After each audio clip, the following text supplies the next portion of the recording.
Years ago, while watching Discovery Channel, I saw a documentary on motorcycles. The documentary entailed one of the founding members of the Hells Angels who made a comment that one of the only creatures on this planet that understood what it felt like to be on a motorcycle was a dog, because they're used to sticking their head out of the window on the highway and feeling the wind in their hair.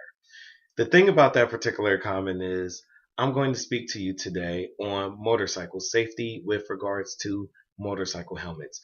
My name is Corey Howard, and I'm an avid motorcyclist, and I'm very passionate about riding motorcycles. The thing about that is, North Carolina is one out of 20 remaining states that does not have um, the ability to choose between being a helmet or non helmet regulated state, unlike states such as South Carolina, Florida, and 30 other states that have no helmet laws. Now, the thing about that is, first and foremost, in North Carolina, and with regards to helmet laws, is that there are some that argue that helmet laws should be restricted or lessened within the state and within all the remaining other states. So the first thing you want to look at is, what do the government put in place for cars when it comes to safety? The first thing you think of is the seatbelt laws. It's required in all 50 states in that particular instance. And when you think of what the seatbelt law does, it's the same thing that a helmet is supposed to help with, which is making you more safe. There are avid motorcyclists and even specialists that can actually contest, and they argue that even though you have a motorcycle helmet can also be dangerous. Now, in this instance, a study that was conducted by the New York Department of Transportation showed a decrease in head injuries, but found that an increase in broken necks could be caused based on a motorcycle rider having a helmet on, and also from those broken neck injuries can lead to death. Now, the thing about that is, later on they found that in this instance, in testing to be specific, a 4 pound helmet can become a 200 pound weight in a 50-mile-per-hour impact on a motorcycle, which of course can cause broken neck and neck injuries.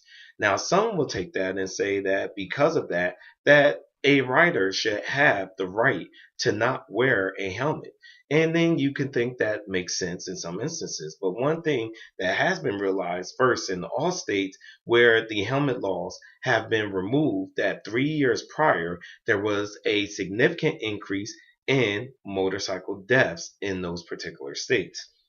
Now, the National Highway of Traffic Safety Admission did a national study on states that repealed their helmet laws. The number of motorcycle deaths increased by more than 81% compared to the prior 3 years before those helmet laws were revoked.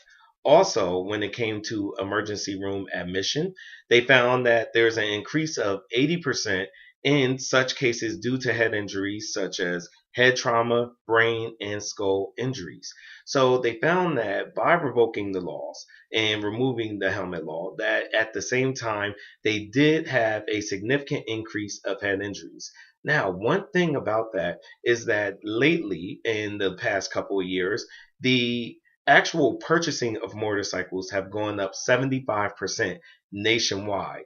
So there's more riders on the road, newer riders who do not have the same type of training or have the time on the bike. So that also accounts for some of these injuries.